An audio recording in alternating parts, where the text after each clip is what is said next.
I used to be a big fan of the NBA. But I still am a fan of the NBA, but I just feel like it turned into such a player thing and the personalities. Everyone's just gotten so comfortable with each other. What y'all think about that? Think there's like I don't know, you see it every once in a while. Somebody comes in a league with that kind of mentality where they are just a dog or a killer. But I think that's lacking right now in the NBA. I agree with you there, Sam. I think that's what's missing and what's making the product not as easy to consume as it used to be because now you can't just tune in on a regular night where it feels like every game matters. It doesn't feel like that Right. anymore. I hate to say it because I love it and I'm so glad that players are getting played. I think NIL causes so much of that because you get these rookies coming in making more than some of the vets.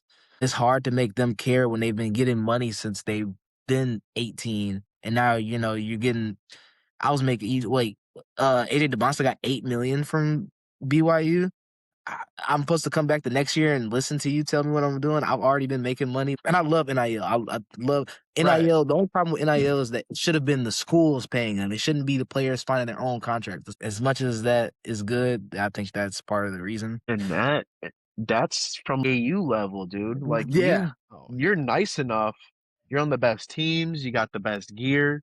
You're getting all these amenities, and then like that just creates like some kind of falsehood in your brain from a youth. Nothing ever feels like it should be. Like getting those contracts, these guys just go out and spend all the money and everything, and I don't know, just doesn't feel like anybody's head's in the right place right now. And you could definitely go back to like AAU culture. Yeah. for I mean, sure, it man. didn't just start with NIL, but NIL's absolutely shined that light Mhm. on how bad everything is right now, I feel like. And I think that also has hurt basketball as a product in a whole because you look at USA versus world when it comes to basketball. Because I still think USA makes the best talent no matter what.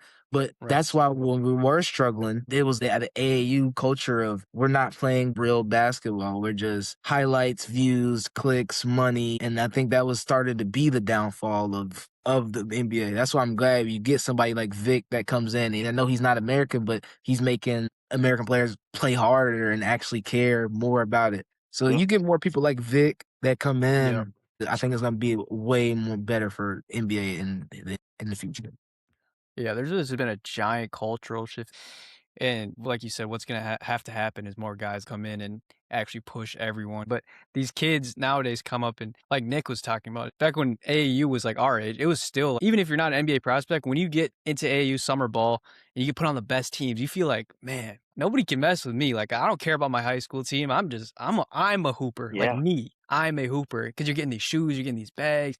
Your coach is like, give him the ball, give him the ball. The culture shift is horrible, to be honest. I understand the value. You should have value in yourself and confidence, but basketball is a team sport. And we look back at like the Bulls. It used to be the Chicago Bulls dynasty. Jordan was on it. Jordan's the greatest player of all time. You didn't expect Michael Jordan to just go chase a contract and leave. You know what I'm saying? Yeah, no, It's actually. just so different now. The players have a lot of ego in their heads when they're like 15, and it's just kind of tough. Not their fault, but Yeah, you're not wrong at all. But it's so funny because when you say it like that, is when the NBA was trying to bring back their rivalry week, it didn't even yeah. feel the same. They were forcing stuff that were like those teams don't hate each other. There's no animosity. Like those No, players don't hate each other. no. Like I don't know. I miss that. I miss that kinda grit of, like, "I hate this team. I hate that player. He is not my friend. I'm gonna win this game." That was what brought me into sports, just that physicality mentally and physically.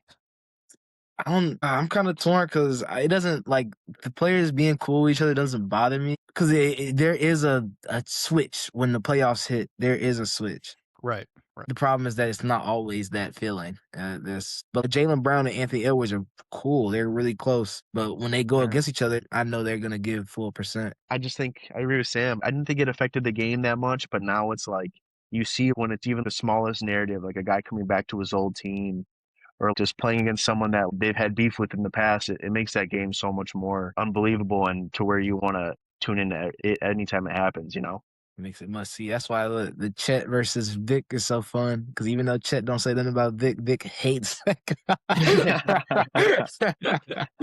Oh, it's so fun watching it. It's fun and enjoyable. It's like Oh he's like, yeah. "I'm gonna compete night in, night out. I do not like this guy." Like, It's That's when I 100%. find myself most excited to watch NBA is when I know there's like a little narrative going on in between Yeah. the lines, you know? Right.